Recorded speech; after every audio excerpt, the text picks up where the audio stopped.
so weird. All about the joy. Hey, everyone. Welcome to All About the Joy. We're a little bit early. Oh, Mario's here. See, you see, we went online. Look at. We went online so quick because we were like, Rick is on his way. Go on early and chit chat. How you doing, Mario? I'm good. How are you? Okay, what's with the background? What is this? Say hi to Cynthia because I know you all know each other. Hey, Cynthia. Um, Yeah. So we're We're waiting not on. we're not on air yet. Just say hello. No. We're on air. Oh, we're on air already. We're live. Cynthia and I went on live quick. Who's saying hi? Is that That was Maurice? Alma. Oh, hi, Alma. She's not gonna show her face. She said, "Hey." Hey. Yeah, no. So we were getting in the depths of a conversation, and I was like, let's just go on because see, this is the juicy stuff. So Lay it on me. Cynthia was just giving me an update on what happened last week with her patient. The doctor came and apologized to her for a patient's behavior. And I was asking, but why did the doctor? It's not the doctor's fault. No. So Cynthia was going on to tell the rest of the story. Go ahead, Cynthia. Yes. So the doctor sent me an email apologizing, just asking if there was anything that she could have done or said to make the situation better because she felt bad for me. She saw how upset I was and how the patient was treating me. And I just told her, people are having an off day. It's no one's fault. It is what it is. We deal with it and move on. So that's empathy. Oh, that's just empathy. That's nothing else. When you have concern for someone, if you're a good person or a kind person, it's not that they did anything wrong, but they felt bad that you had to endure that situation. And there's nothing wrong with that. I think that's great. Right. Yeah. Hey, Rick, we're live. We're live already. Hi. You know what? Let me give a shout out to Tony because it's totally the reason why we've come up with this all about the joy thing. And it's so funny on that clip. Did you guys check out the clip? Yes. Yeah. So funny. I was cracking. We didn't even rehearse. It was so good. Hey, Melanie. Speaking of Tony. Hey, Tony. Speaking of Tony, how you doing? But that's kind of part of our whole logo and our thing now. So Cynthia was just giving an update on what happened last week with one of her patients, and her doctor turned around and apologized. We were just going through that kind of thing where I was kind of asking, why would the doctor apologize for the patient's behavior? And Mario, of course, is like, empathy, bitch. That's how I didn't say that, but yeah, empathy. Yeah. empathy, bitch. That's how we said it. But Rick, how are you doing? Good. Just as always, busy. Busy. Mario, how are you? I didn't check in with you when you came on. I'm doing really well. Can't just counting down the days, getting stressed out for this kid. Wait, what do you mean getting stressed out for this kid? Because my kid's graduation's everything, like all the phone calls are coming in. My dad's getting ready to fly in. Just logistics now. Everybody's just calling me back to back. People are saying, they got, stuff in the mail. I'm like, okay, yeah. They were like, what are you doing? What's next? I'm like, Well, let's just tell everyone, especially people who are listening to the podcast in the future, that your daughter, Marissa.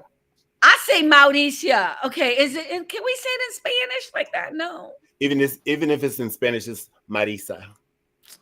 All right, whatever. It's Marisa Luz. Marissa. No, I'm just kidding. Look at I'm just saying I knew her when she was in the belly and everything. You did. You knew her before she knew herself. That's right. I knew her before she knew. Oh my God! Don't say that to that child. That's just wrong. I did not say that. I'm just kidding. But bless it. But she's graduating from Pepperdine. Yes, at 20 years old. Come on now. That is just a blessing. Yes. What are we snapping? Is that what we're doing? Snaps for the kids. That's what the kids do. They go snap for the kids. Yay, that's so cool. So, well, congratulations. That's a good thing to be busy and crazy about. I'm just saying. Yeah. Today she had her sunset ceremony. So when the freshmen come in, they have a sunrise ceremony as freshmen at Pepperdine, where they go and watch the sunset as a class, and it represents the beginning of their journey at Pepperdine. And now that they're seniors, they're having their sunset ceremony, where The sun is setting on their time there, and it's a beautiful thing. And they sit and watch the sunset, and they have this beautiful ceremony at sunset. It's great. So that is beautiful. Wow. Yeah. Okay. Well, congratulations. I'm so happy for us. I feel like I had a part to do with it. Absolutely. Nothing. Absolutely. That's nothing at all. But and I can't believe I still haven't met her. I'm gonna have to meet her. Yeah. Okay, we'll talk about that later. Well, I do have to meet her. I feel like I know her, and I don't. You know what I mean? That's okay. But you do, but you don't. I know. I do, but I don't. Okay, but here's the thing. Here's what I want to talk about. So, Mario, it's so funny because we're thinking the same. You know what I mean? We were thinking the same thing. All right. So Mario texts me and he's like, I really want to talk about Beyonce. I really want to talk about this song, Jolene. Da, da, da. And I was like, baby, of course, whatever you want. And if you can come on, that'd be great. And you said you would come on, which I think makes it all flavorful. But before we start talking about it, I think we should show a little new video. Rick, you have it all queued up, right? Mm-hmm. Now, if I just put it here, it'll move us all over or not? We'll see. So let me just set this up. We're going to have a conversation about Beyonce and her newest album. Country Carter. Go get it. What's it called? Country Carter. Go copy it. No, Cowboy Carter. Cowboy Carter. Cowboy Carter. That's right. Okay. Mm-hmm. And we're just going to have a little conversation about it. And we'll get to the whole OJ thing later, because I think it's all kind of the same thing in a lot of different ways. So trust me on that. All right. So let me just do this. And we're going to watch this video. And I don't think Mario or Cynthia have seen this. Not from me. I just had Rick do this late today because I thought it was interesting. Okay. So Beyonce's in her country phase right now. Okay. I get it. You know, this ain't Texas, it ain't Hold'em. My kids just say that over and over and over and over and over again. It's a nice start to a song. But the next version has a bit of Dolly Parton's Jolene in it. But apparently this is empowering. Has she actually read the words that she was singing? Can I tell you something? Like, why do we have to? It's fine that they make a queen out of Beyonce. I don't totally understand why. I mean, she's a good singer. She's talented. I don't deny that. Why does it have to be, yes, Queen Bey? No, she's not a queen. People like her music. She sings some good music. That's it. Okay? She didn't cure cancer. She's not Marie Curie. Calm down. But so now she decides to take a step into the country lane. And it's like, country music has been remade. It's remade. Is it? Okay, we have a new player in country music. Country music's been around for a long, long time. It goes right to the heart of America. And most Americans in red states have been loving and enjoying it long before Queen Bey decided to stick her big toe into the lane. But fine, okay, she comes over. She makes an album, which, of course, because she's queen, has gotten the thumbs up and the promotion from Michelle Obama, from Vice President Kamala Harris, from Paul McCartney, from Dolly Parton herself. She's no dummy. She called everybody and said, I need you to do me this favor and say you love my album, which they did. Back me in. But she takes Jolene, which is such a catchy song by Dolly Parton. And Jolene, one of the most interesting thing about that song, in addition to its catchy tune, is the story it tells. It tells the story of a very insecure woman who sees another woman who she thinks and strongly believes is much more attractive than she is, with her auburn hair and her green eyes. I love the auburn hairline. She knows, and she knows Jolene can steal her man away. Now, this doesn't say good things about her man, but she knows that it could happen. And instead of like going over and threatening Jolene, what she does is begs Jolene not to take her man away. She begs her, saying, I know you could do it, but I'm begging you, please don't. Because for me, he's the only guy there is. And that's an interesting window into an insecure woman's heart. And it's also kind of clever because she flatters Jolene like it's a smart but insecure woman. Anyway, that's the story of the song, or at least it used to be. Queen Bey got her hands on the song, and God forbid she sing anything that make her look less than, all empowered with the muscle. And so now she's got to change it to, if you come by my man, I'm basically going to beat the hell out of you. I'm going to beat you up. Those are right? Like, take that, biatch. And she uses the B word in the song. Ooh. And she turned Jolene into her version of a badass. Because that's what modern day feminism looks like. By the way, completely missing that the true power move is to write a song about Jolene not even worrying about this. Jolene has no worries because her man loves her and is committed to her and would never cheat on Jolene. So the most beautiful woman in the world could come walking by. She's good. But Queen Bey doesn't understand that. She's got to pretend she's tough, which only telegraphs to those of us who are paying attention that she isn't. The whole thing is bass-ackwards, and I object.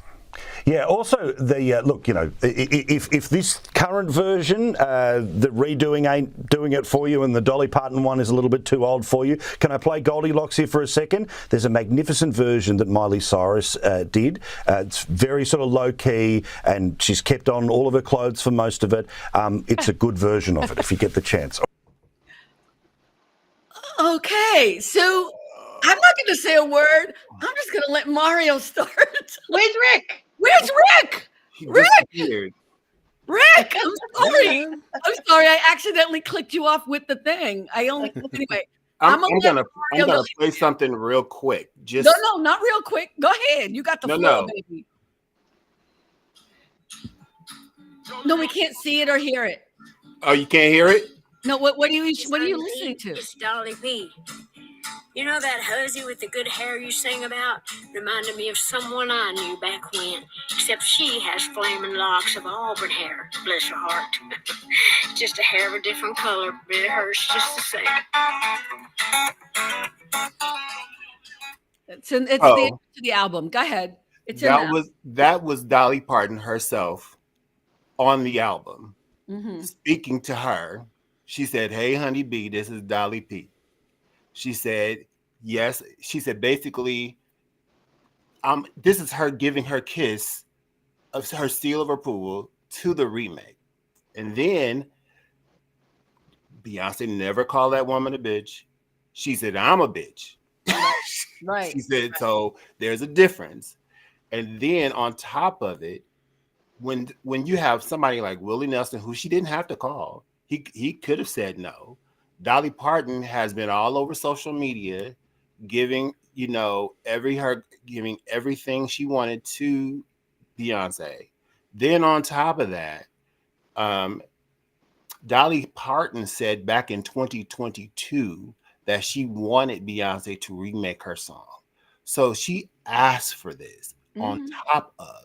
So miss me with that, all that foolishness, and then miss me with that idea that country music came from red states. Let's stop from there let's just stop for a second. Okay. Let me just say hi Sheila. Hi Alma. Alma just said she's empowered and is in step with the time. The whole point is to engage the younger generation, and Dolly P gave her the go at it. I actually think this is a much bigger conversation.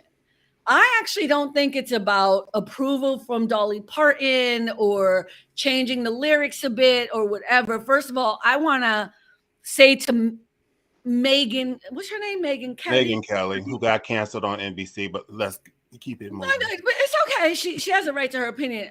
I'm going to say this, and then I want Cynthia and Rick to chime in before I go off. Okay.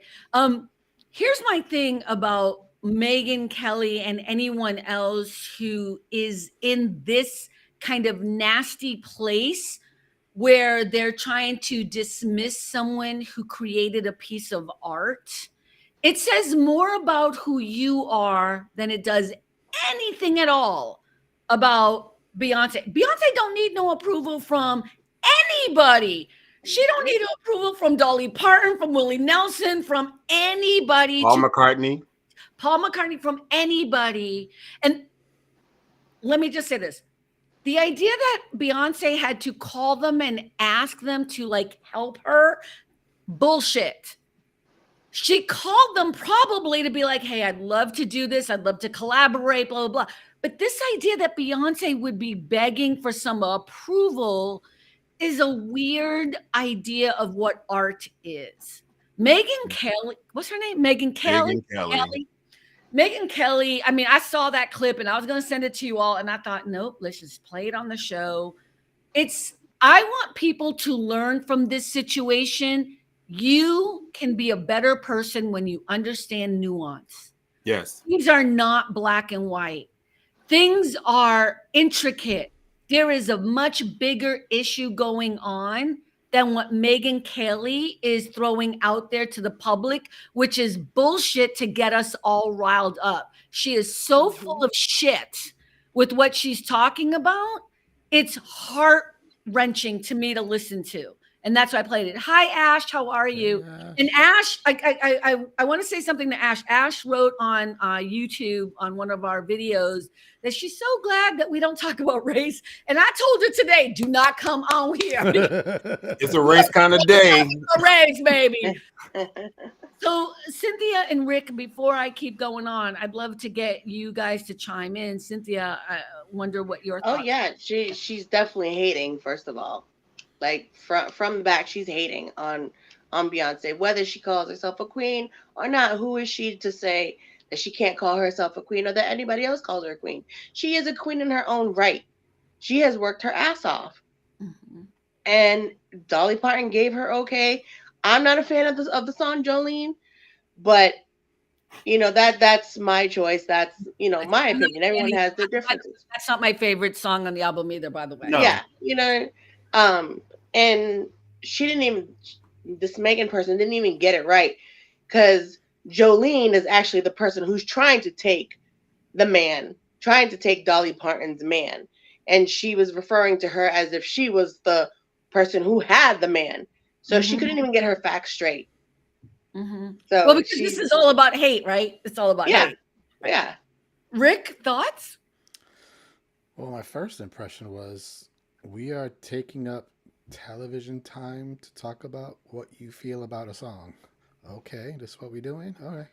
Like, you can't talk about that with your friends. You got to go on international TV to talk about a song that you personally don't care about. Like, if I came on and talked about everything I don't care about, we'd be here forever. Like, that's what we're doing with our valuable time. Like, I don't know. I listened to the song. I listened to the whole thing, actually, the whole album. And I was like, all right, now Jolene's the only one I know. I know Rick is really low. Rick, why are you so low today in your mic? I tried to raise you over here, but I think you're talking softly. Go ahead. Is this better? I just jacked it up. Go ahead. I think it's better. Go ahead. Let's Jolene's the only one I was familiar with at all. So I was like, all right, let's see what Beyonce does with it. And I was like, okay, it's all right. Like, if you're gonna do a song that's super popular like that, I'm expecting like to be wowed. And it was all right. So I picked two songs that I did like, Texas Hold'em and Most Wanted, which I think had Miley Cyrus sound like her in it. Yes. Those were the only two that I was like, oh, I could kind of jam with this, but the rest I was like, But yeah. Well, go ahead. Go ahead, Yeah, Mario. I was gonna say Jolene. I was expecting more, but now I'm not saying it was bad, but Right. just was expecting more, especially because it's Beyonce. She has a beautiful voice. Yeah, Ashley. Yeah, she definitely. Exactly, Yeah. Ashley. She does. The ahead, thing Mario. is, she also remade Blackbird. I don't know. Whoa, so Blackbird is a very poignant song, which was written by Paul McCartney. And if you know the history of the song, is based upon the Little Rock Nine, who actually were the first integrated kids in Arkansas. But he was over in the UK seeing all the hate and the racism that was going on towards these kids. And he wrote a song about the Little Rock Nine. And that's really what that song is based upon. So for him to, again, her rendition is actually very beautiful. It's because it's a solemn song. It's not a upbeat song. Blackbird is actually a very sad song. And it's country, but to me it's more folk. But folk and country the lines are blurred. They interchange. But I thought her rendition was done very well. And then also she's taking this opportunity to expose us to a lot of other African American country artists that I was not aware of. Like Tanner Bell is one, Willie Jones was another one. I was not familiar with their music, but because I was able to listen to this and say, okay, who is that?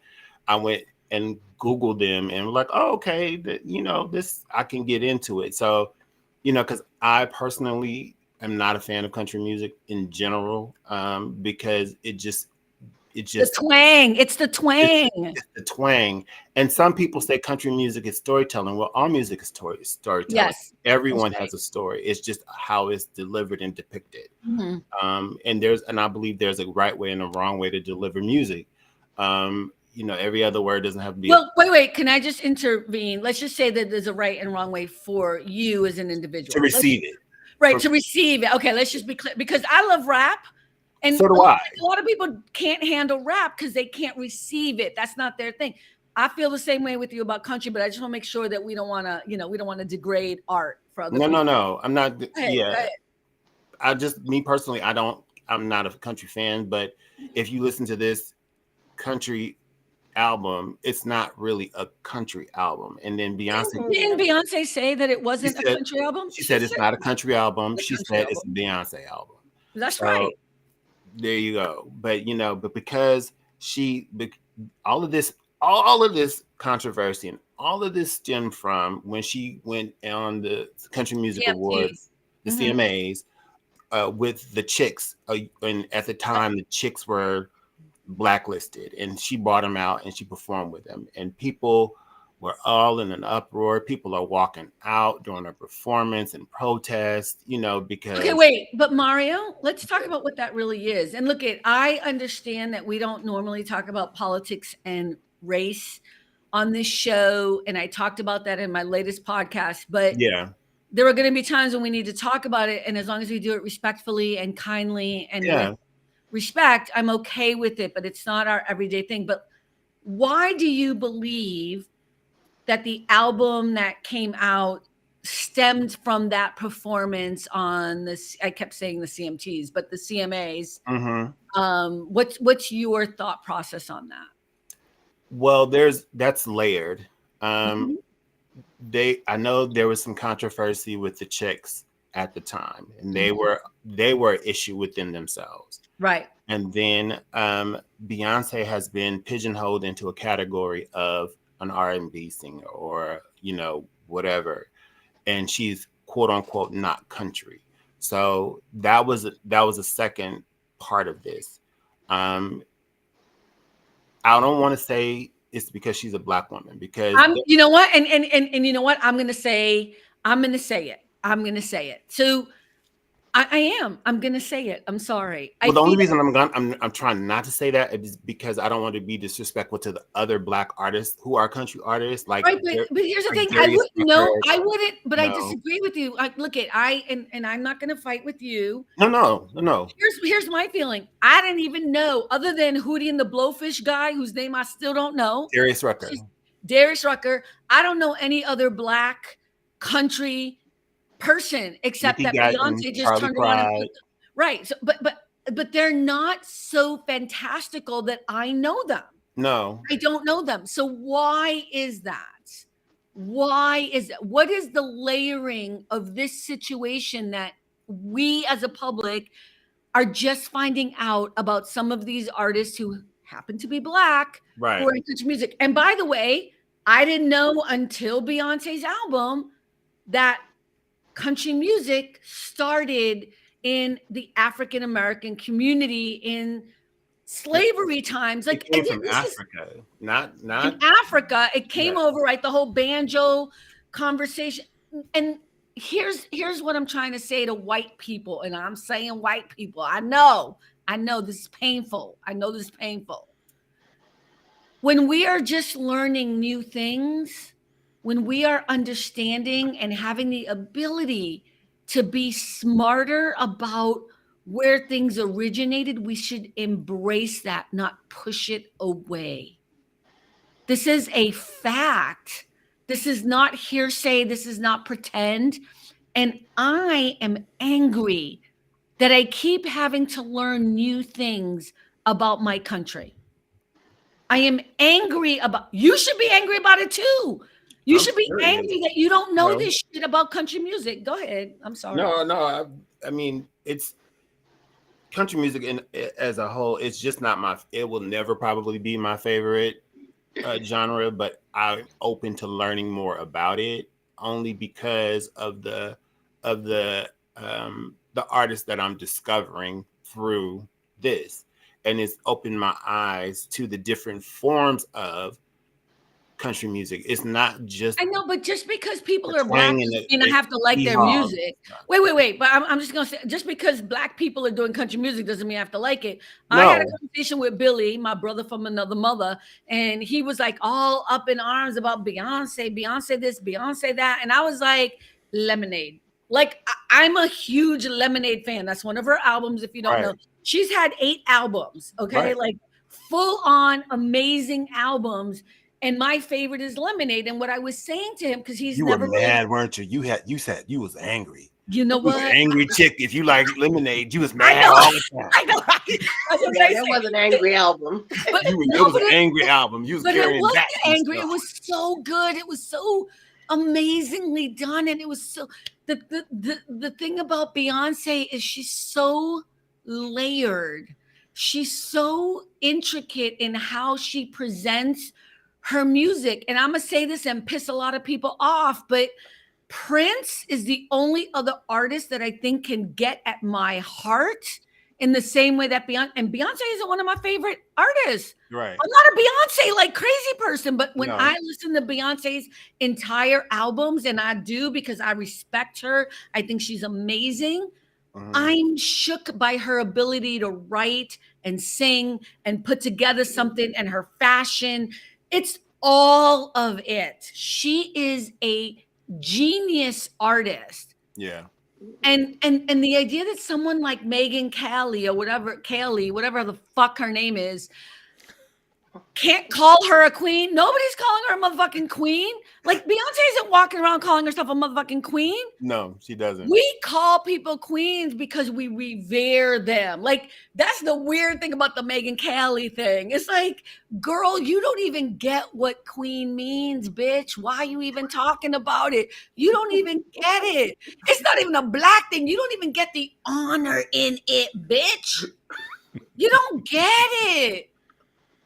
What am I missing in the laughter? What am I missing? No, it's because you're going hard. Like, I'm going off. Okay. You know what's so funny? I'm not even going off, okay? I'm just hard. saying, I'm not a country person, music fan at all. I don't like the twang. Texas Hold'em was interesting. I love this album because of the controversy and the artistry and the brilliance of it and the reasoning and the beauty of it. Like, come on, that is something. That is art, baby. That is art. That is beautiful. Well, you know what? We're talking about it, and artists discussed whether you like Rick likes Texas Hold'em, and he likes was it Two Most Wanted, right? Most Wanted, yeah, Two Most Wanted. Wanted. Two Most Wanted. But see, those are 2 songs that he wouldn't have thought about liking before. You understand what I'm saying? So you know, it's still exposing, and because we're having a conversation, probably you exposed yourself to something you probably wouldn't normally listen to, right, Rick? Mm-hmm. Right. But it's also art is discussion. It's you can appreciate it. Appreciation. It's agreeing. It's disagreeing. It sparks conversation and sparks thought. That's the purpose of art. That's art. That's art. Let me just say hi to Brian. Hi, Brian. Hey, Brian. Ghost Town's album Last Time is really good. What's Ghost Town's album? I don't know what that is. Ghost Town is the name of a group. Oh, okay. I didn't know that. I'm sorry. But hi, Brian. Thank you for stopping by. And Ash, love you. Yeah, right off the hop, she's come out rocking who she is. Exactly. Yes, I love that. Cynthia, Rick, I'm sorry we're hogging the mic, but please. That's right. No, go ahead. No, I mean, I listen to some country. It's not my go-to music, but I do appreciate it. I listen to all kinds of music. I mean, my Pandora has all kinds of music, and you know, like you said, Carmen, Beyonce's not my top artist, but I can appreciate her music. Okay, wait. I just want to be clear. I love Beyonce. I do too, but she's not. This album is okay. I love her. I love her as an artist, as a art. I revere her. I just want to be clear. This album is not my favorite. I listened to it from beginning to end, and I enjoyed some of the songs, but right. I'm every eliminating. song is not a banger, but it's Not for me. Not for yeah. me. But it's the killing Texas Hold'em white people song. in country music. I'm laughing my ass off. I'm freaked out about it. Go ahead, Cynthia. I'm sorry. The Texas Hold'em song just kind of reminds me of another line dance song, like the Cha-Cha Slide or, Right. Exactly. the Cupid Shuffle. That's all it reminds me of. Fair. Exactly. Yeah. Rick? Kind of going along with what Mario said, when you see people going to a place where they feature art, they don't just look at it, they discuss, they talk about it. This is what I see, and this makes me feel this way. And art, that is exactly right. What he says is exactly right. You discuss it, you talk about it, and your point of view could be completely different. You see something I don't see, and I'm like, I don't see that, but they see that, and you can't say you're wrong. Right. That's not what you see it differently. You have a different perspective. So to say somebody's wrong is just ridiculous. Megan. Mario, what is your feeling? I mean, I know that you're nicer than I am, but this whole Queen conversation really pissed me off. I mean, well, you know what? Oh my God, it killed Everybody, me. in music, they give everybody a title. Prince was Prince. They call Patti LaBelle the godmother of soul. They call Aretha the No, but we use Queen pretty liberally. they called Aretha Franklin the queen of soul, right? I know, Well, but the word queen is pretty usable it's being revered as the top of something. Yeah. You understand what I'm saying? It's not that she is a literal queen. She is at the top of her game. Okay, So, but can I say I'm it. sorry. Say it. I'm gonna say it. The reason why Megyn Kelly is all over, all like, her clutching her pearls and panties in a bunch, is a fucking jealousy thing that I can't understand with white people. Like white women, and I know I'm gonna lose followers and shit. It's all good, it's fine.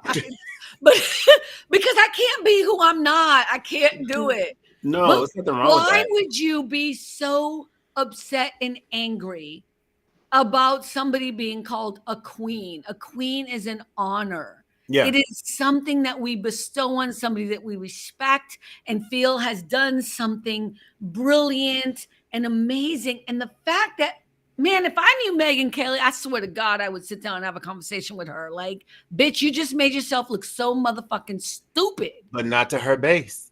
Mm-hmm. I know, but her base, okay, but here's the thing. I'm done with her base because her base is part of my country.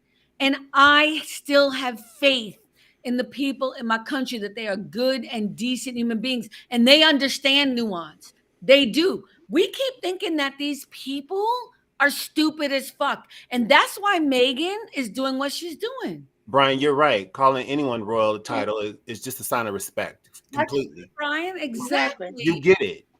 He gets it. He's in Texas. And he gets it. Ain't no holding. He knows what I'm saying. But that's what I'm saying. I'm so angry with her for doing that whole video. Hey, Rick, can you put up that TikTok? Do you have the TikToks as well? Oh, I can bring it up, yeah. In the meantime, yes, go ahead. What did they call Michael Jackson? I don't remember, but the king of pop.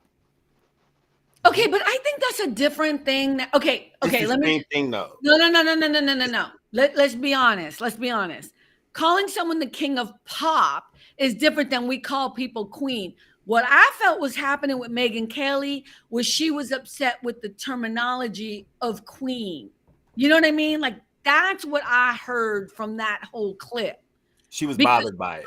Queen, we call different people queen at different times. Yeah. Something they've done that is an elevated state. Yeah. It's a black thing. Yeah. It is a black thing. And again, They it's not do. that I want to get into racism, but you know what I don't want to do on my podcast or who I am? I don't want to pretend that things don't exist. No. Okay. Let's turn it on its head. What brought you joy from the album? We know what brought Rick joy. What brought you joy? Okay, can I go first? You go first. Okay. So I think I listened to the album from beginning to end. Again, I'm a Lemonade fan. That's my album. I love Beyonce, but I think what brought me joy and I hate that I'm admitting this because I don't want joy from negativity, but that it tickled and pained the feathers of so many people in the country world. And I'm going to go back to something I said before. The guy from Dukes of Hazzard, I John forget Schneider. his name, John Schneider, who turned around and said the same thing, kind of sort of, that Megyn Kelly was saying, this whole kind of idea that she didn't have no right to, she's not really country, she ain't got no right to do this song and blah, blah.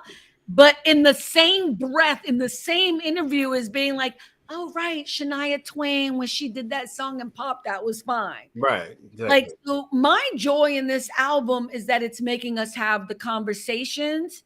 And I have faith. I do. I have faith in white people. I have faith in the American people and white people specifically during this time to understand motherfucking nuance and understand a history, even if they're at first, being defensive. Look at Mario's dying. I know I'm losing people, but I also think I have to be who I am. It's your show. Bang, bang. Sassy We're about comment. to a Zoom call by ourselves. I'm good. You know what I mean? But listen, I have faith in people that they understand the layers of things. This is bullshit. Come on. Oh, come on, Alma. You better say it for the people in the back. She said John Schneider it was okay when he was taking Tyler Perry's money. Boom. That's right. Yeah, he was being paid by a black man, then it was all good. But now, That's right. Go ahead, Alma. Say it for the people in the back. That's my wife. Come on. Go ahead, Cynthia. What brought me joy was basically, that Dolly Parton gave her a stamp of approval. You're mixing black and white right there. Mm-hmm. So what is the problem? Mm-hmm. That's it. And if Dolly Parton gets it, exactly. I don't understand why we don't have faith in the rest of America to get it. Let me read what Ash just said. We should be encouraging each other as they branch out and show their range, not deterring people from wanting to show their abilities. Exactly. Brian just said you'll be mind blown when you see my music playlist. You won't be able to keep up. Okay, challenge accepted. Yaya brings me joy. I love Yaya. That's why. Can I just tell you about Yaya? I heard that song and I felt like I was in church. I was like, I was going with it. Hey, Sweet Pea. Stopping by, Sweet Pea. Love you. Rick, thoughts? Well, I told you already. I said the Texas Hold'em Ice. I can jam with that, and then the Miley Cyrus one. What was it? Two Most Wanted. I wrote it down so I don't forget. I love that one too. That's a good one. Miley Cyrus is brilliant. I love good harmony, and they harmonize together very, very well. And I didn't know. I heard a different voice. I was like, I think I know that voice. I was like, that's Miley Cyrus. I think it's Miley Cyrus. And I was like, yeah, it's gotta be Miley Cyrus. And I love good harmony, so it just automatically makes me fall in love with the song. Yeah, but I'm gonna push you harder. I'm gonna push you harder here. I'm sorry, Rick. Oh, okay. How are you feeling about what Megyn Kelly said and kind of this album in general and how it's affecting people in the country genre? Mm-hmm. Well, I agree with you about the whole. Sounds like she kind of jealous. Ooh. Like, why would you say that? Like, why do you have a problem with calling somebody queen? Like, when somebody excels at something, it's something that people do, Or if you're at an event and somebody's like, yeah, it's queen. Like, that's another time where they use that as well. But yeah, when somebody's excelling at something, it's not unusual to call somebody a queen or a king. Like, So if you just go out in the street and be like, famous female black singer, I bet you more people are not going to say Beyonce. No. You don't think so? No. Did you guys know? I bet you none of us, me included, I didn't know who Linda Martell was. I don't know who Linda Martell is. Linda Martell is the very first black woman to. I'm here. I'm freaking out. Okay, I'll get it on. Linda Martell is the first black woman ever to play at the Grand Ole Opry.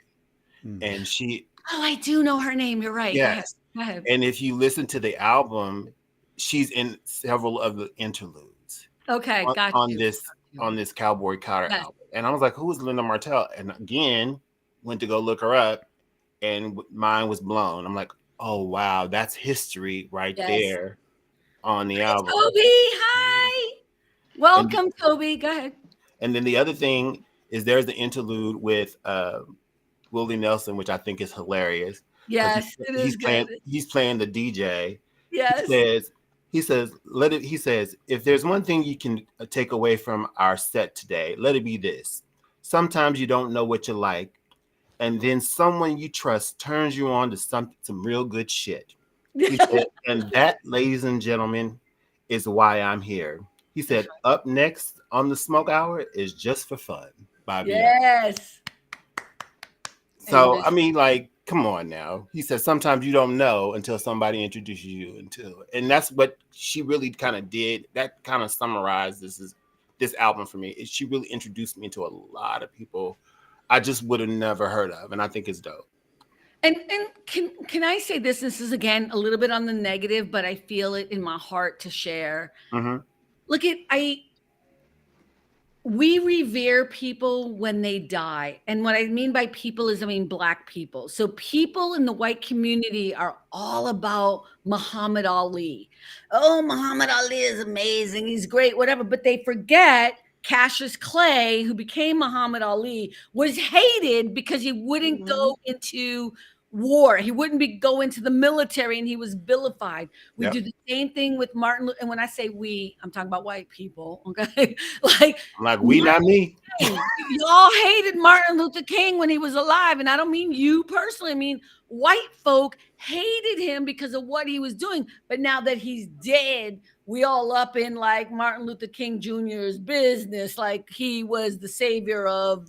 But they really aren't that into him anyway, because all they know is the "I Have a Dream" speech. They have no true history of what that man persevered and did. So let's exactly. And I don't want to say all white people, but I'm trying to give you information right now. Like, what we need to do is revere people while they are alive and stop accidentally, because I think it's accidental. I don't think people are trying to be racist on purpose. But when you are vilifying Beyonce, I don't care if you don't like her music. You don't need to like her music. You don't need to respect or even enjoy anything that she does. I could care less about most country music.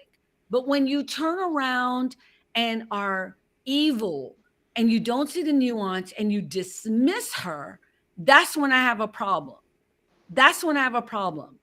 You cannot turn around and say that she has no right to be in country music without knowing the history of country music. But let's just even make it smaller than that, because I didn't even know the history of country music till her album came out. Let's make it simpler. You can't do that and then be okay with all of the country artists. Taylor Swift is another one. Shania Twain. There are all of these artists who came from country music and planted themselves into other genres and make millions of dollars. Mm-hmm. Can't be a hypocrite is what I'm saying. Tim McGraw and Nelly. Who? Tim McGraw, country singer. He made a song with Nelly. He did a song with Nelly. That's right. He sure did. Yep.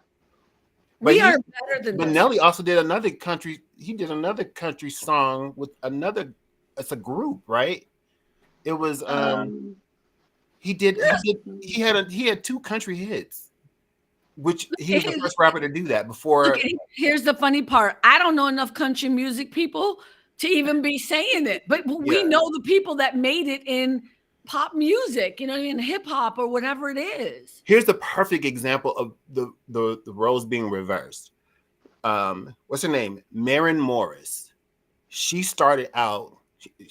Maren Morris. She had a song with that she had with Alicia Keys. Right.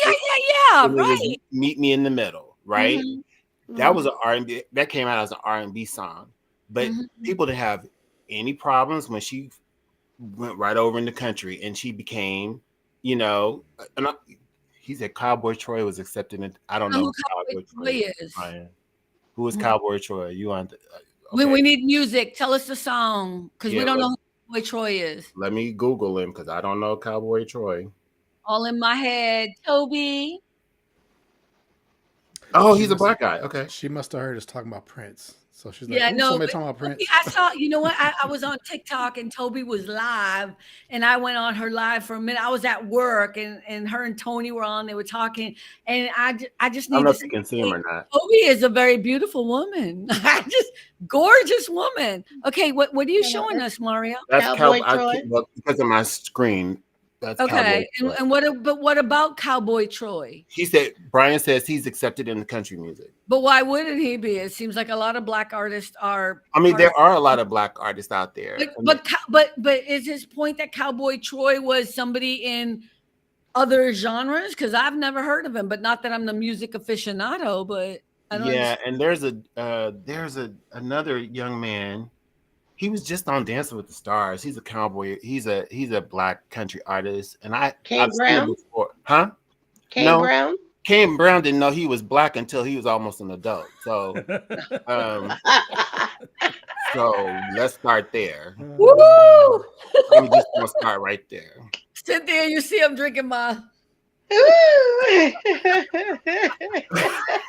You made me think of the skit with the guy going into KKK that was black, and he was like, but Kane Brown said that himself. It's not that I'm not making that up. He said he didn't know he was black. Wow. I swear. Right hand of Jesus. That's okay. That's the world I hope we live in someday, where color is just another thing like our color. But we are not there yet. That's the problem. We are not there yet, people. Okay? Right. We are not there yet. Color matters right now. So I saw something really, really funny yesterday. Matter of fact, I just came on my feed for some reason. It was a black comedian, and he goes, "You know what? What if the roles were reversed? What if it was the white people that were the slaves? What kind of spirituals would they have? Can you imagine?" So he starts going like,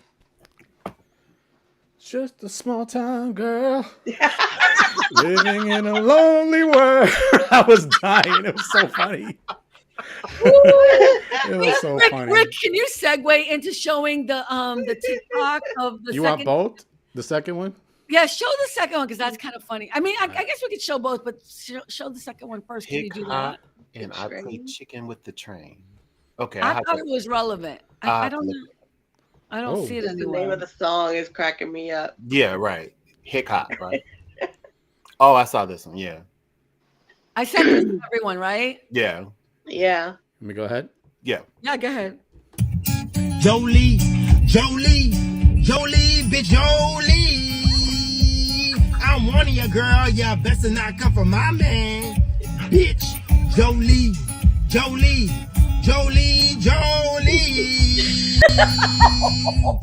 I'm making it clear so you can understand. Bitch, I see you there with your thin blonde hair. I'ma whip your ass from here to there if you ever say hello to my man again.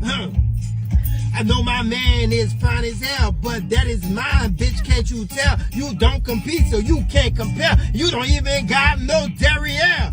Flat booty, ho. One more time, let me tell you one thing about me. I'm a Louisiana, Texas, Banshee Creole bitch. And I'ma beat your ass if you talking shit. Hold up, Jay. Hold my earrings.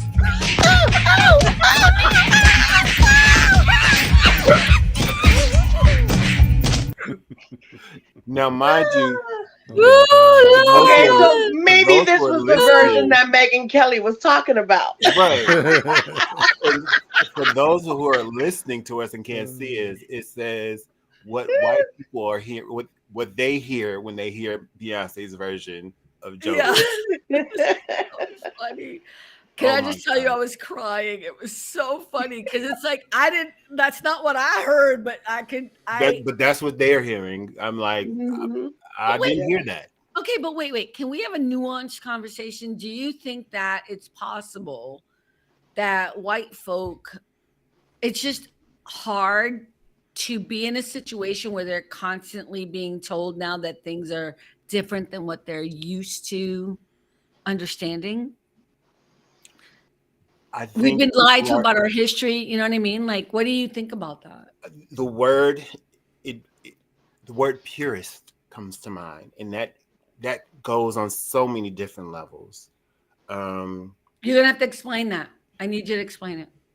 Purist can go to the people who believe in the sanctity of the original of something. Whereas they'll say, oh, I'm a purist when it comes to country music, or I'm a purist when it comes to R&B, where only they believe certain people fit into a category. Or I'm a purist when it comes to race, when I'm a purist when it comes to, people don't believe in mixing races. They're purists. They don't believe in the evolution or or developing new ideas because they are stuck in a way of things the way things they believe they should be, if that makes sense. You're saying that country music people are saying that they're purists because you can only be country music if you are what? White. Okay. I just want to make sure we're on the same page. Yeah. That's what I was hearing. Yeah, I mean it's just what it is, because but like Brian said, most people of all generations are scared of change, all ethnicities. And that's very true, Brian, because they're, just like, not to get into race anymore than we've already done today. But, people I still get looks. I've been with my wife for 30 years, but I still get looks. You know what I'm saying? To me, I don't care anymore. I don't see it anymore, but people of Hispanic race get pissed off. People who are Black get pissed off. And, the same thing about people giving me shit because they think that I don't love Black women. That is never been the case. My mama's a Black woman. I love a Black woman. But I don't feel like I have to defend myself. Just like everybody else should they feel like they shouldn't have to defend themselves and being able to evolve. You don't have to be stuck somewhere. You understand what I'm saying? If that's not your thing, that doesn't have to be your thing, but you don't have to make it everybody else's thing. And I think that's where I'm at. If you don't like it, okay, cool. You don't like it. But you don't have to say, I don't like it, you shouldn't like it, and everybody else shouldn't like it either because I don't like it. And it's wrong. It's right? wrong. It's not wrong, right? They shouldn't be able to say that. But Cynthia, what are your thoughts? And Rick, because I totally agree. And, it also happens with religion. I know we don't talk about religion, but it does happen with religion. Today, everything's open. Rick is like, oh my God, don't. Don't do it. We're in the weeds now. We're in the weeds. There are some religions that do try to push their beliefs on other people. And it's like, as long as I believe in God, I believe in some type of higher power, somebody that's bigger than me, then that's all that should matter.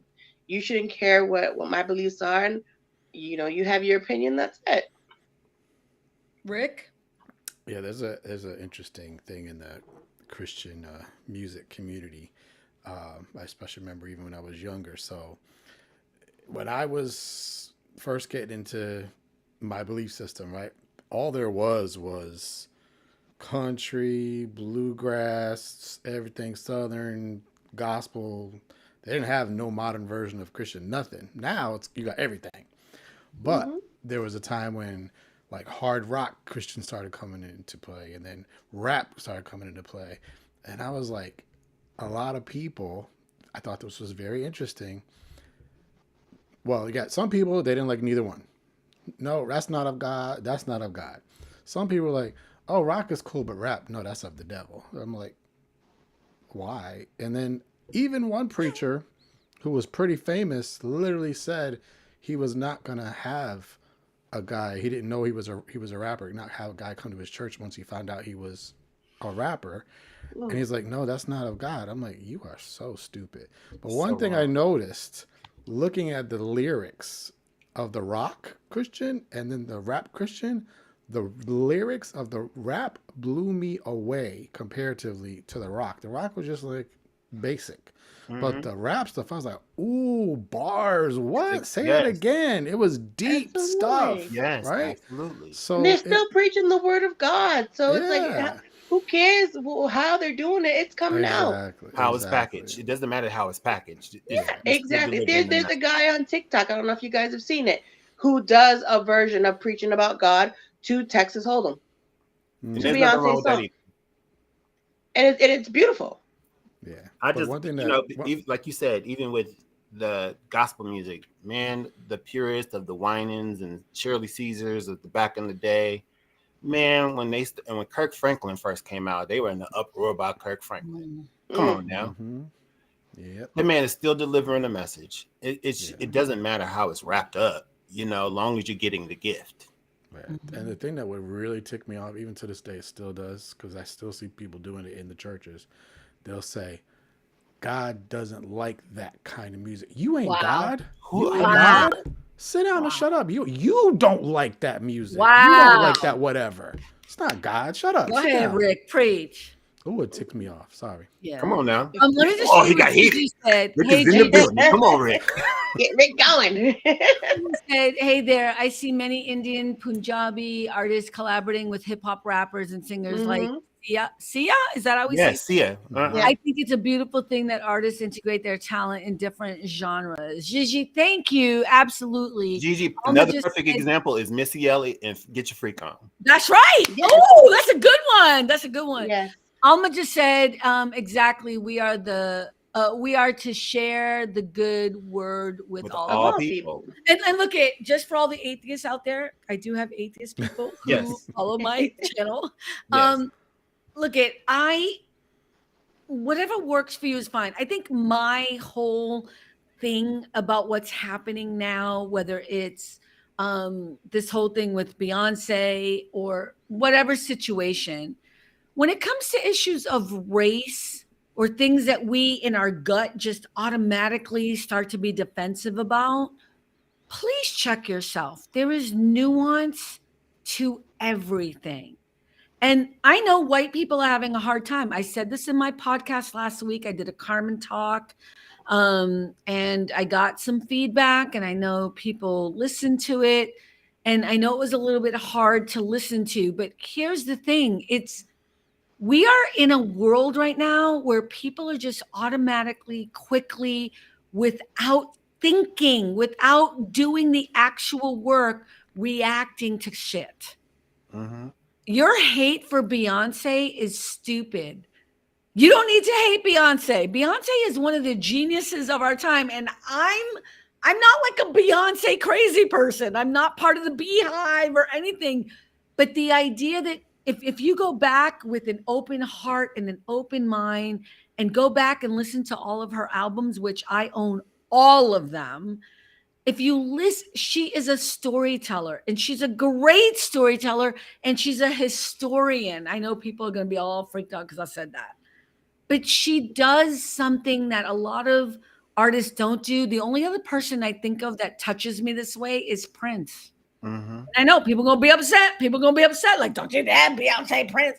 I am telling you right now, when it comes to the music and the genres that I love, I'm telling you, no one else has done this kind of thing with all of their albums where they teach history, they teach me something new, they make me a better person than Beyonce. And I'm not a fan. I mean, this album is fine. It's just not my favorite. But stop being a knee-jerk reaction kind of person and start being a person who has depth, who listens to nuance, who looks deeper into what's going on. Please, I beg of you, this country is in so much trouble because y'all keep knee-jerking reaction to everything. Can I ask a question? Yes. When something bothers us so deeply or so viscerally, it's something in it that it's within us that's really is striking a chord, whether it be good or bad. And when we have a visceral response to something, especially if it's something you're unfamiliar with, you have to sometimes do self-reflection and say, why is it bothering me so much? Mm-hmm, mm-hmm. What is it about this thing that is just making me so upset? And if you do some self-reflection, you'll learn something new about yourself. And then but Mario, it's harder because I'm not trying to be disagreeing. No. I'm going to disagree with you for a moment.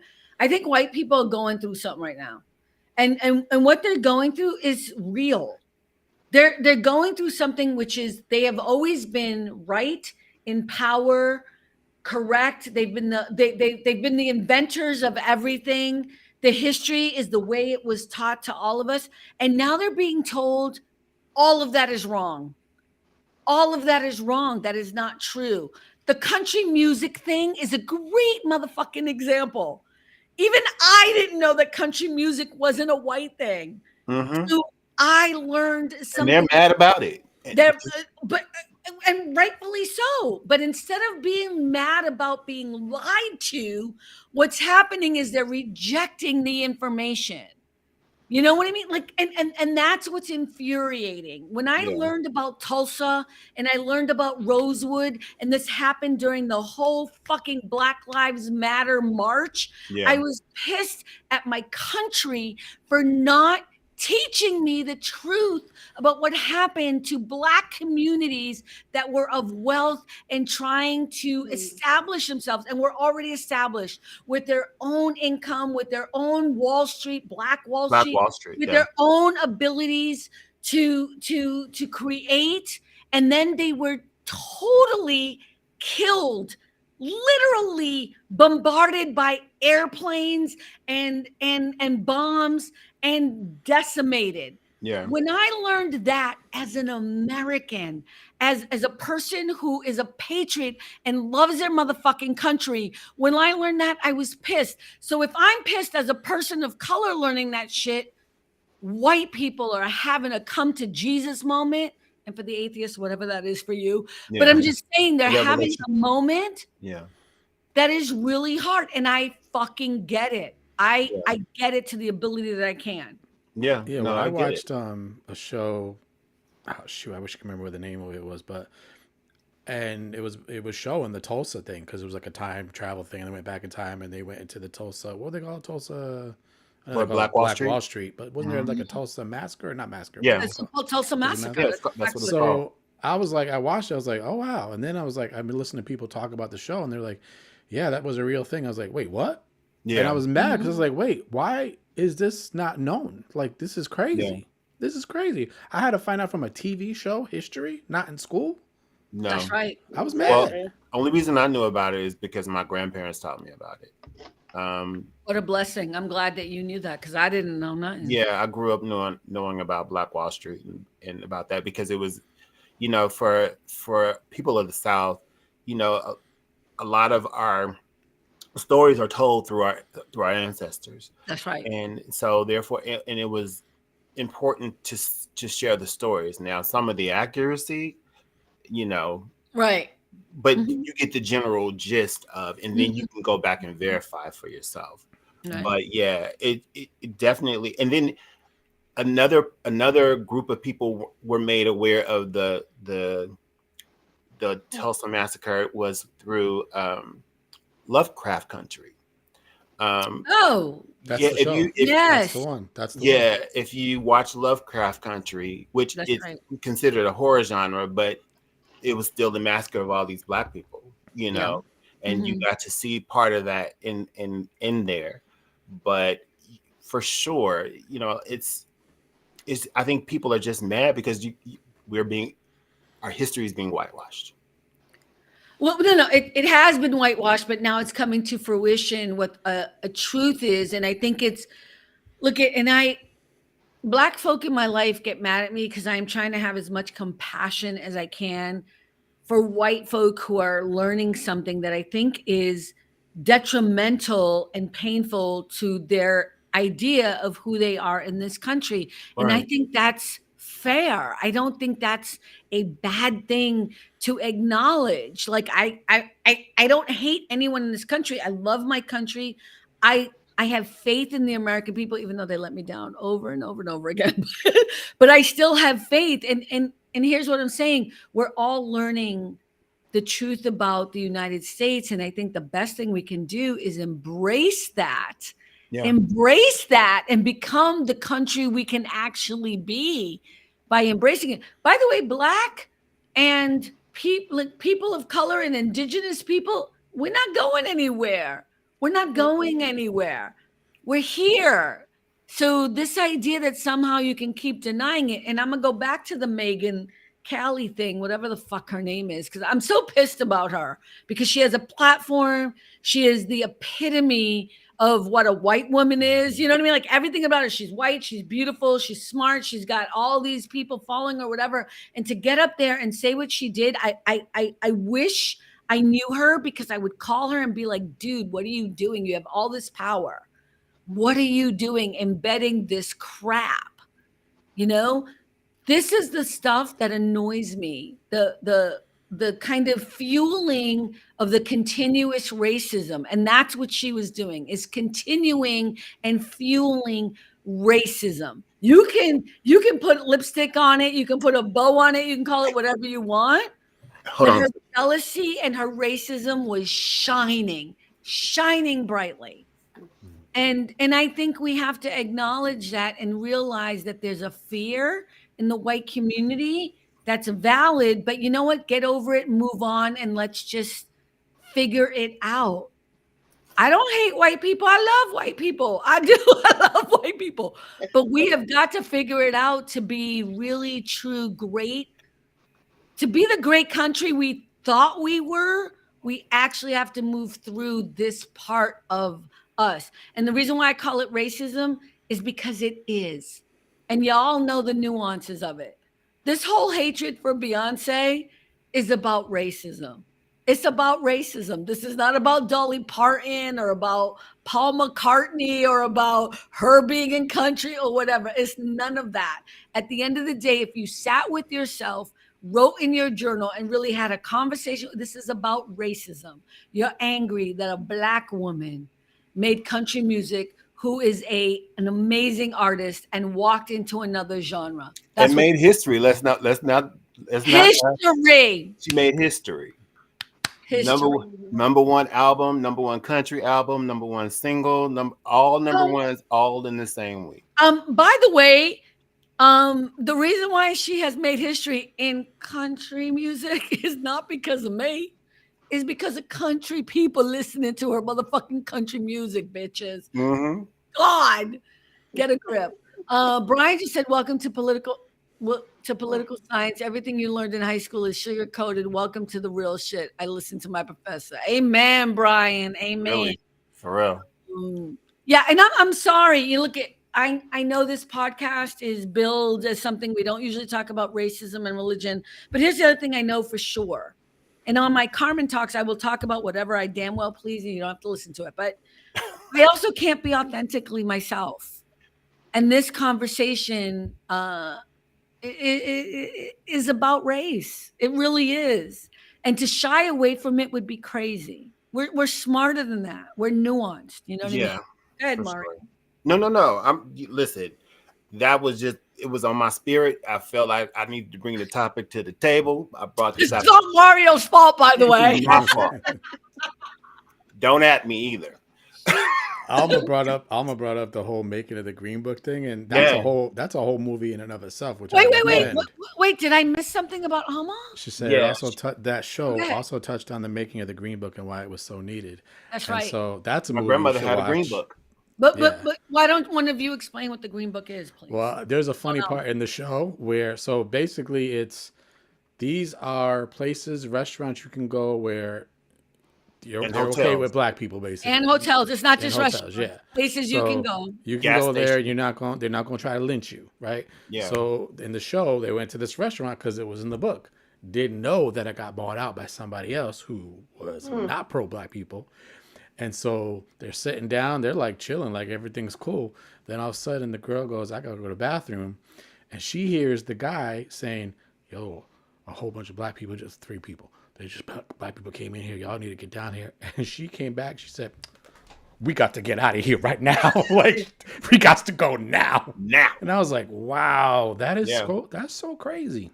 And then there's also what they call sundown towns. Yeah. Right. Yeah. So, well, isn't that part of the Green Book, though? That's part of the whole Green Book thing. That's all part of the Green Book. And in that TV show, too.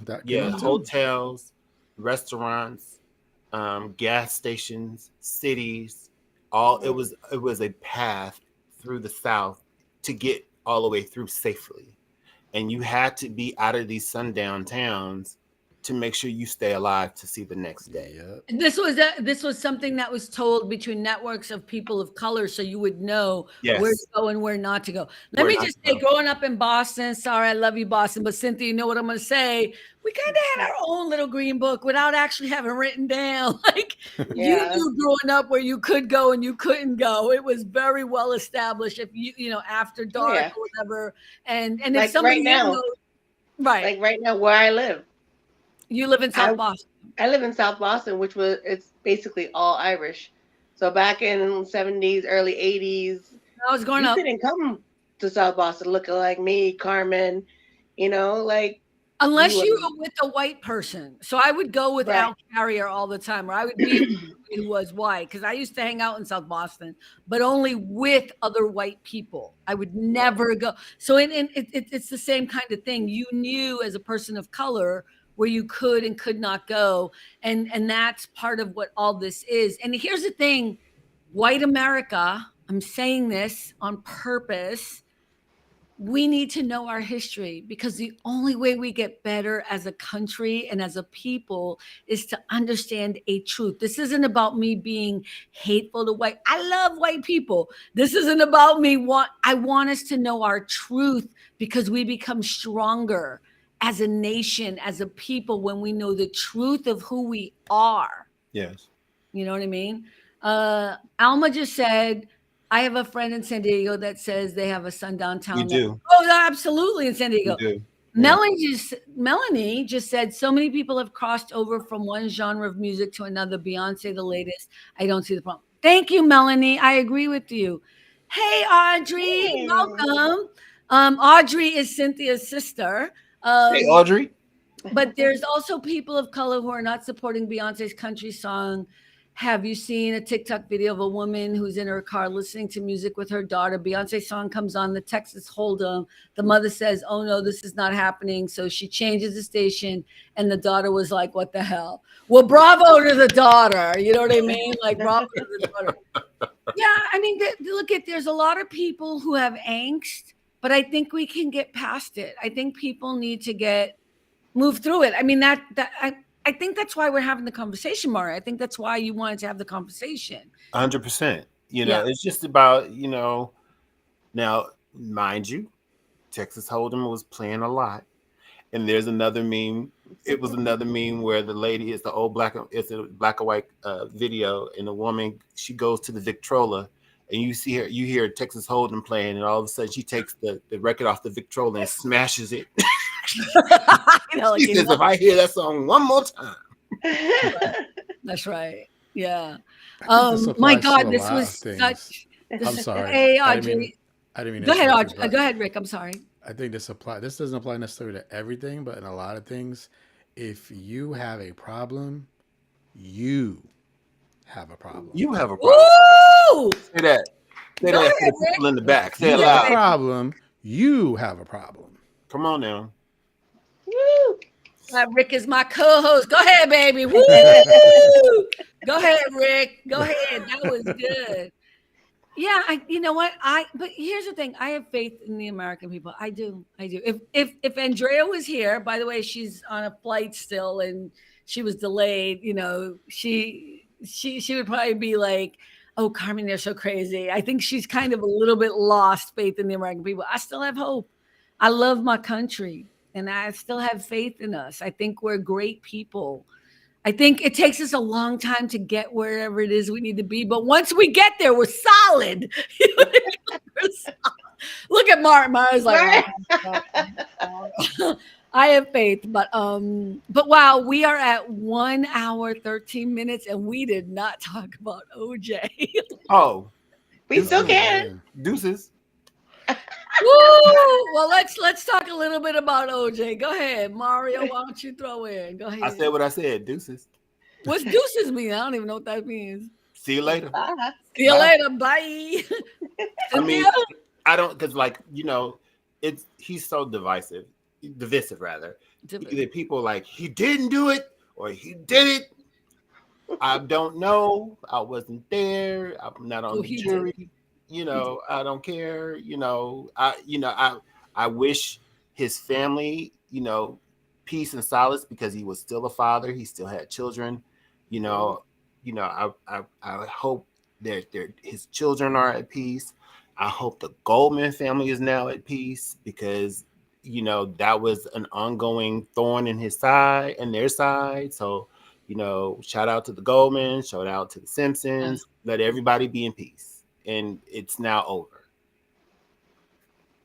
Cynthia? I really don't care I don't care for the man. So, I mean. Okay. I'm going to say something. Well, go ahead, Rick. I'm going to say something that's going to throw you all, but go ahead, Rick. I forgot the movie. Is it called Barbershop? Where the barber goes, OJ did it. OJ did it. So he did it. So I'm just gonna say this part, and then you guys can chime in and we'll close it down. So I moved here in 1994. I moved here in 1994. What, Mario? My wife asked me, did any of us see the last post that OJ Simpson did? I said, I don't know. I have to look at it. I know I did. It's not like I followed him. Neither did I. Audrey just said, well, technically the Goldman are really not at peace because they did say that their hope for his accountability has ended, which is sad. Absolutely true. Absolutely true. So I moved here in 1994 in California. And I didn't just move to California. I actually landed in West LA, in the neighborhood where OJ Simpson killed or did not kill his wife, depending on your perspective. I actually ended up buying a condo across the street, literally across the street from the place where this all happened. So the reason why I bring this up is I think people forget the nuance of what happened back then. So let me refresh your memory. In 1991, Rodney King, during the riots in Los Angeles, was beaten by cops ridiculously. It was filmed on video. We didn't have phones back then, but it was on video. It was a huge news. You guys remember it, right? The Rodney King thing or whatever, and cops beat him or whatever. And that was 1991. That was March of 1991. And when I moved here in 1994, that was still a really big part of our ethos as a country, right? That all of these cops beat a black man after pulling him out of his tractor trailer thing or whatever to a pulp. And then no one was held accountable for that. I don't know if people remember that, but nobody was held accountable for that. Right. And then in April of 1995, OJ Simpson's, what do you call it? They came out and said that he was not guilty, right? That was what happened. So I was here in Los Angeles. I had a roommate at the time, Chris Laterzo, and we had a huge fight about this. But I was one of those people who was like, oh my God, yes! I was so happy about him being let go or whatever, or Johnny Cochran doing whatever. And people are all like, oh my God, how could you believe? It's not that I believed that he didn't kill his wife. That was not the controversy. That was not the issue. I absolutely know that motherfucking killed his wife and killed Ron Goldman. That was not the problem. But what people don't remember back then is that what people were feeling is, would you be treated the same if you were wealthy and black like you were wealthy and white? What a lot of people of color were excited about wasn't that OJ got off. And I'm not trying to speak for all people of color, but I'm just saying my feeling and what I know from people I hang out with who are people of color. We were excited to see that the justice system was the same if you were rich. Does that make sense? Like, that's what the exuberance was of, oh, so if you have money, it don't matter what color you is, you will get off, because white people got off all the time and continue to get off if they have a lot of money. Yeah. So I just want to throw that out there. I have never, not once, ever thought that he was not guilty, and I was glad that he was in prison. I don't give a fuck that he died. I'll just say that straight up. Pick me. And I'm sad that he didn't suffer more. What? Pick me. I have a fun fact. Something else you don't know about me. Okay, I just wanted to give that statement so people would understand that. This is OJ related. Go ahead, OJ related. Go ahead, baby. I worked with Chris Darden Oh right after the OJ trial. my God. Oh my God. Poor Chris Darden. He went through so much. He actually I remember that because I was still at Cal State LA at the time. Wait, tell people who Chris Darden is on the Chris audio. Darden was one of the prosecuting attorneys with Marsha. Is it Marsha Gray? Marsha Gray? Marsha Gray. Yeah. And he was black. He was black. Yeah, Chris Darden was a black man who was one of the prosecuting attorneys for the OJ trial. And I was a student worker at Cal State LA at the time, and I was working in the criminal justice department as an aide. I didn't know that. Wow. Another fun fact about me that you didn't know. Yeah, So I was working in the criminal justice department at Cal State LA, and it was such a big deal. News reporters were everywhere, all over campus. We literally had to have a security guard outside of our office door just so he can come into the office to do his work before he got ready to go to class. We had to keep security outside the classrooms. It was a madhouse. But when I got to sit down and talk to him on a one-on-one basis, you could see the turmoil in his face all the time about how the outcome of that case came to be. And he actually he talked about the case quite a bit in a couple of his classes that semester, or that quarter, because he taught there for almost a year. Wow. Really, really nice man, very quiet, very reserved, but very troubled, for sure. I can say that with honesty. He was very troubled about the outcome. And he said, we did our best, but it just didn't work out in our favor. But he said all the evidence was there. Because Johnny Cochran was crazy amazing. Yeah. And people would get so mad at like Johnny Cochran. And I'm like, bitch, if I was in trouble, you know who I'd hire? I'm calling Johnny Cochran. Johnny Cochran. Okay. If the glove don't fit, you must quit. Hey. But go ahead, Rick, Cynthia. Your thoughts about the passing of Mr. OJ? I mean, like Tamara said, I wasn't there. Did I have a feeling one way or the other? I'm like Carmen. I'm like, he probably did. And I agree too, though, that it's nice to see that, it's possible to get off even though you're not white. Yeah. It's a tough one, though. It's a tough one because I agree with you, Rick, but it's kind of like, so that becomes a socioeconomic situation. So if you have money, you get off on stuff. So our justice system really isn't equal. Mm-hmm. I don't have that kind of money to have that kind of defense. You know what I mean? So, but yeah, I mean, that's what that was about. And by the way, my roommate at the time, Chris Laterzo, oh my God, we had such a fight. He was so angry with me because he heard me in my room. I was like, we had such a huge fight about it. He's a white man, but it was just so amazingly like he was so angry with me. But Cynthia, thoughts? You loved OJ. Go ahead, admit it. I'm just waiting for it to be on an episode of Keep It Up with the Kardashians or something, because that it's gonna be. All right, the Kardashians are related, right? Because they're Rob Kardashian. He was the lawyer. Robert Kardashian was one of the attorneys. Right, that's right. He was one of the attorneys on the defense with Johnny Cochran. Mm-hmm. Oh wow, amazing. Well, look at I just saw the last video where he was denying that he was in hospice. That was his last tweet. Who? OJ? Yeah, here, I'll play it for you. No, don't play it. I don't want to promote him. No, I'm just yeah. No, let's not promote him. He said you can't trust the media, basically. No. And I'm not trying to be rude, but I do think I want to be very clear. I am 99.99% sure he killed his wife and Ron Goldman. So I don't want to promote his fucking ass. But I want to explain what the exuberance was on my part and what I think a lot of people of color were. It wasn't about that he didn't kill them. It was that there was some weird equality that happened if you had money. You know what I mean? That's what happened. Ash just said, apparently Chris said good riddance when he heard of his passing, but apparently they were close. Who's Chris? Kardashian? Oh, I don't. I know nothing about the Kardashians.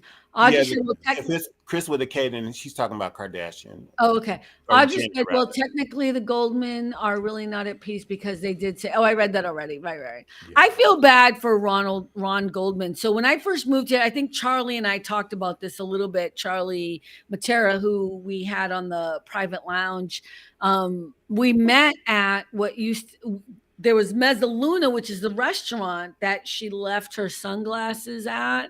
And Ronald Goldman, the waiter, brought them to her. Like there's that part of the story. And it's so vivid in my mind because I remember when I first moved here, there were paparazzi everywhere. I got this apartment for like $540. I remember it. It was a studio apartment here in the heart of Brentwood.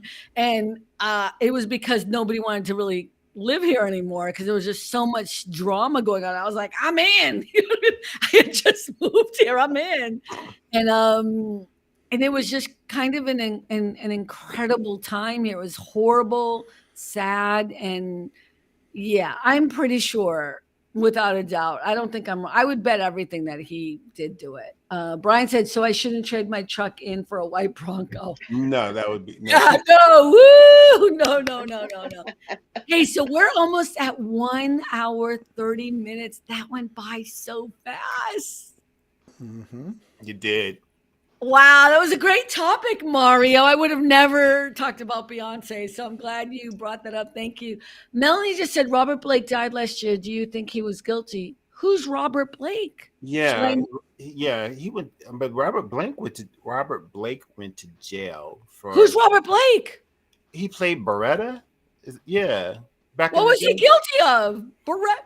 Don't break my heart. I loved Beretta. Yeah.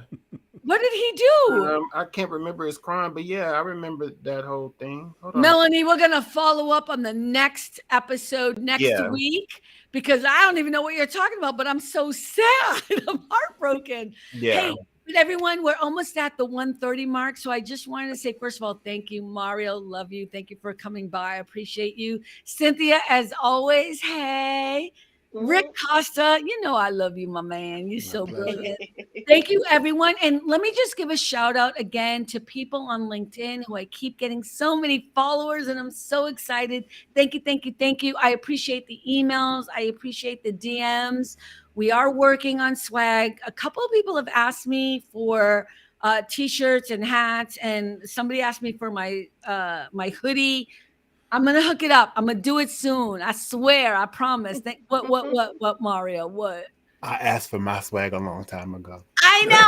You know what? I want it to be quality, but I think I just got to bite the bullet and just go with it. And I'm going to do it. I promise. But anyway, listen, thank you, everyone, for following us. Please go to YouTube, like us, follow, and share. Please help us out with that because as much as I don't give a fuck about how many people are liking us. But we really do. We really do. We want you to listen. Right. But investors do. So, right. We really do. We really care. We really do care.